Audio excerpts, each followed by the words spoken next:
Support proplaygames on Patreon. What is up, everybody? It's your boy Travis here from PPG, and today I'm bringing you my top 16 online RLE Overhaul deck profile. I had a lot of fun with this deck. The tournament was pretty sizable. It's one of the biggest RLEs we've had in a while. It was around 240 people, so I'm very satisfied with how the initial version of this deck proved itself. So let's talk about Overhaul real quick. Overhaul is a 6-hander with 27 health, Earth, Evil, and Life. First enhance, once per turn, build one card from your hand face down, and then response, flip one foundation. After the block step of your attack, it gets +2 damage. If it deals damage, you gain 1 health. And then enhance, once per turn, you may play one face down card from your stage face up as your next card, ignoring progressive difficulty. If it's your rival's turn, discard one card. So all of his abilities enable something strong within our deck.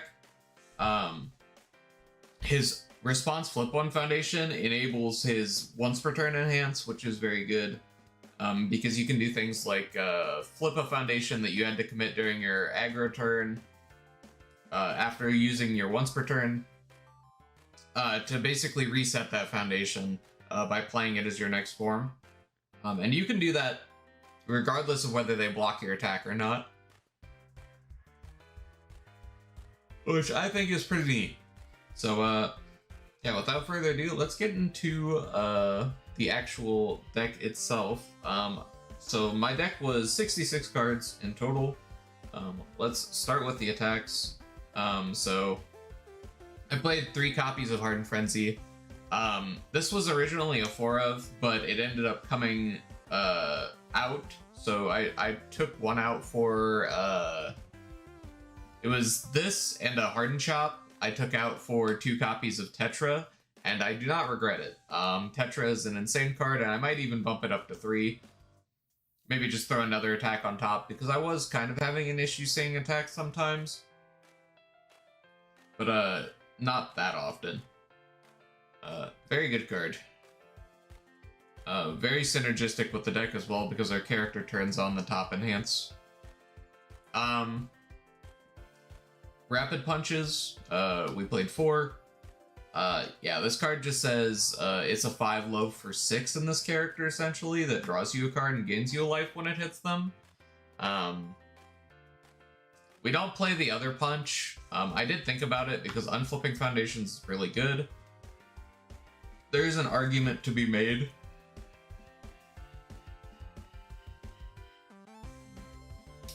Yeah, there's an argument to be made to play the other one, but I was not in this list. This is kind of a prototype list, despite how well I did with it.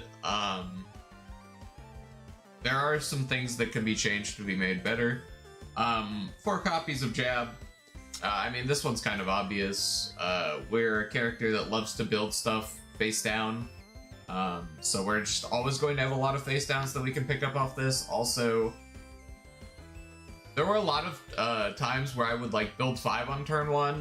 None of them would be face downs, and then I'd go play Jab as my first card, pass on Overhaul first enhance, just to use Jab enhance, get a free foundation, and then play like another 4 diff. Maybe it was like another Jab or Frenzy or something, and then I would use my Overhaul first enhance, put down an attack. I now have 7 foundations going into my turn 2, which is just insane. Not many characters get to build aggressively like that, so. Next one we have 4 Back Alley. I mean, it's Back Alley, what else is there to say? This card's absurd. It does everything. It either draws you a card or it builds you a utility 0 from your discard pile that you can then flip if you don't need it. To Overhaul's response for +2 damage.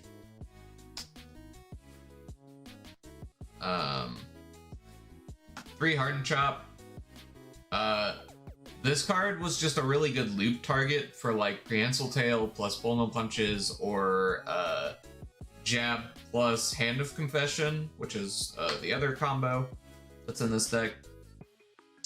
It makes them discard their entire hand if they want to block multiples of it, so it was fine. If I were to cut anything for the other copy of, or for the other punch, it would probably be this card. Just to have another 4-diff. 2 Tetras.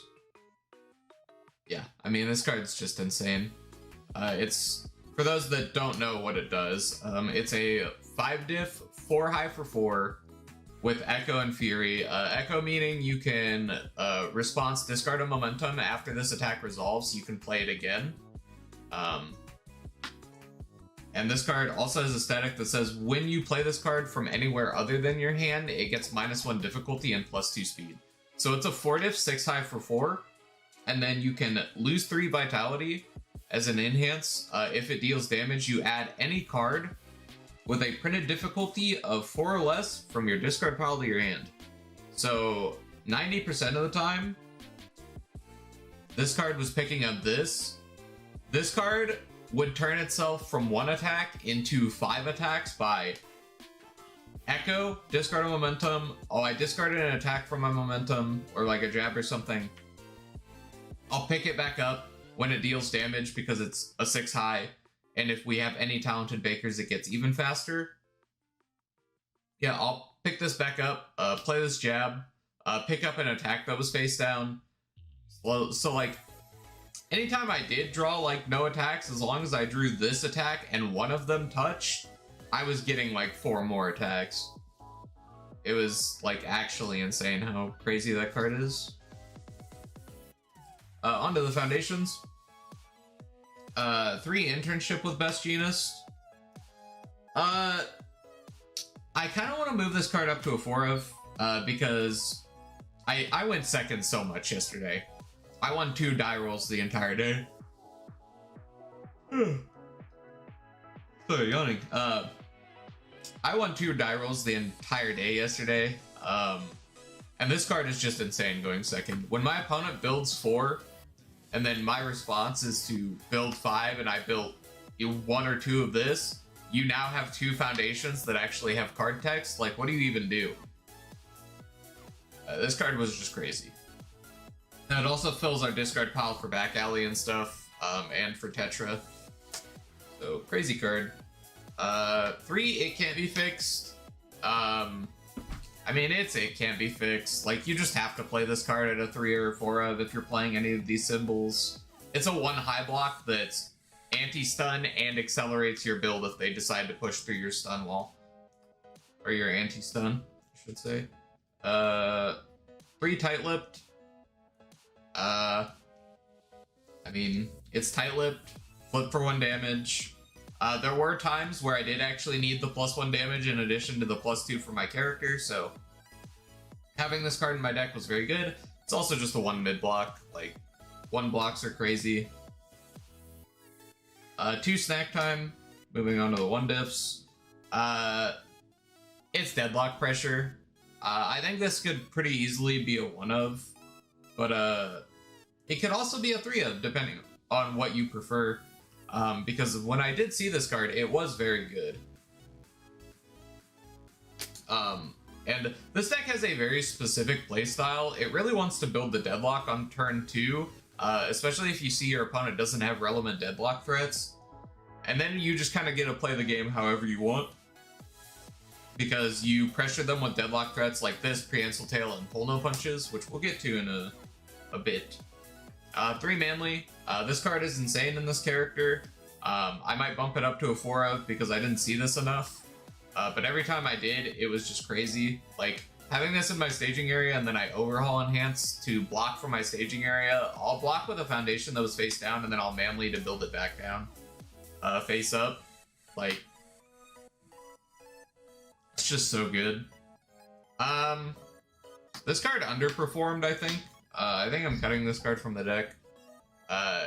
It was really good when I built and my opponent decided to poke me, which is usually not optimal against this deck. If your opponent pokes you on turn 2 and lets you free build, they're probably trolling, to be honest. Like, depending on what their hand looks like, obviously, but like, almost every time someone decided they wanted to poke me on turn 2, I just won the game off of the tempo that they gave me, because I went into my turn with like 7 foundations built. And this card just kind of did that, but it was super win more, and I think I would cut it if I were to remake the deck or make changes. Ooh, mandatory 4 of chivalrous competitor, flip draw card. It makes you a 7-hander. You can replay this every turn with Overhaul's enhance if you want to. It also protects your other foundations from cool cards like Seizing the Advantage or Apathetic, sometimes. 4 Talented Baker. This card says when you draw cards, which is something that this deck just does, usually.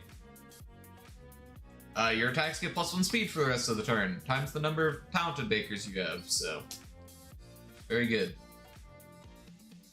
In the same breath of air, we have Homage. This card gets enabled even easier than Talented Baker does. It just says if you built a card, your Fury or Punch gets 1 damage.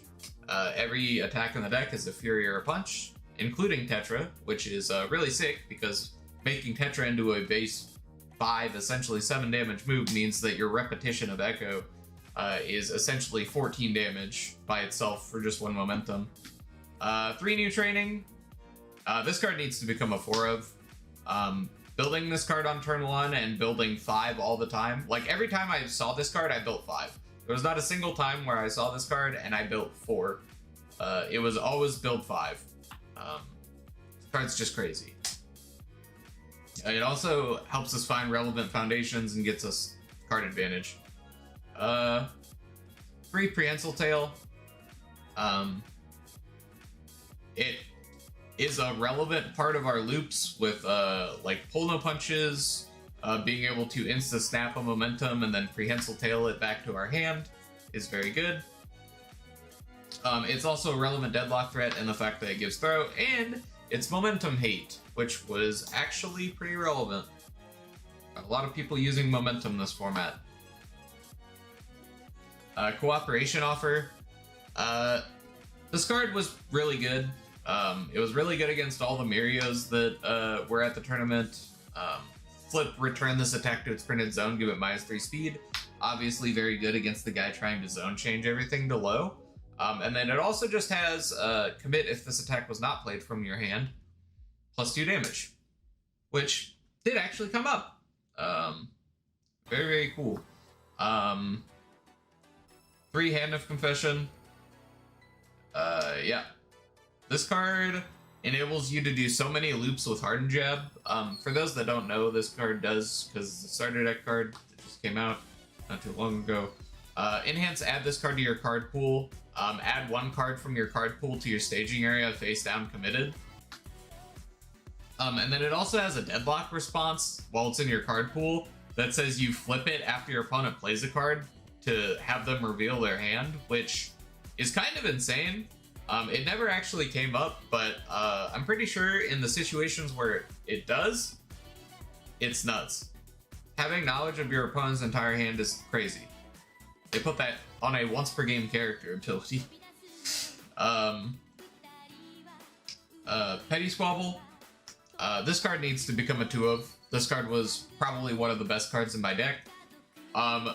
Being able to build your entire hand on your opponent's turn, Overhaul enhance to build a face down, Overhaul once per turn to say you can play a card from your staging area as your next one, and then you tap your face to have both players discard 2 and draw 2. Sure, it gives your opponent a little bit of extra filtering, but it also just gives you 2 free draws. Because you already used every ability on your character, so your character's now blank. You get a free block from your staging area, and then you have 2 more blocks in your hand that you just drew. This card also says if your opponent has 1 repeatable deadlock threat, you just don't care. Unless they seal this or interact with it in some way. Like, for example, if your opponent has a single pull no punches, you just let them use pull no punches once, and you go respond Petty Squabble, commit your pull no punches. Cool, I'll take this first one because it's higher speed than the rest of your moves, and I know it will be. And then I'll block everything else. Very good. Speaking of pull no punches, we ran 4. This card does a lot in our deck. It gets us free momentum, clears our card pool, gives us another attack with Prehensile Tail, enables us to loop back alley, like, it just does everything, really. And then also has a Deadlock enhance, which is one of the best Deadlock enhances in the game. Your punch attack gets +2 speed and stun 1. I mean, every attack in our deck aside from Tetra is a punch, so it's very strong. Onto the sideboard. So my sideboard, I think, was honestly almost perfect for this event. The only thing that I would say is probably needs some Eraserhead hate. But for the matchups I expected to see the most, this was great. Nomu. Yeah, I mean, he's in my sideboard. Thankfully I didn't win, otherwise I would have to retire, because Nomu was in my sideboard. Resistance. I mean, Stun Hate is very good. It's also a 3 mid block with Breaker 1, which is, like, fine. And then there were also a few situations where the tap from -2 damage came up, but that was a rarity. 3 Karate Chop. Karate Chop being enhance, usually stun 1 to 2, basically, and your opponent discards a momentum, was very good in our deck. We do have the attack zones, technically, to make it a stun 3 move, but that rarely ever comes up. 3 years so obvious. This card is really good against Recovery Girl, really good against any deck trying to put a bunch of damage on stuff, so like Mirio, Deku 4 if you're worried about that character, which honestly you shouldn't be. Yeah, just really good card in general. Alright, thanks everyone for watching, I really appreciate it. Make sure you guys go check out PPG for all your singles and sealed product. Just have a wonderful day. Make sure you guys like, comment, share, subscribe. Thanks everyone for watching again. This has been Travis, signing out.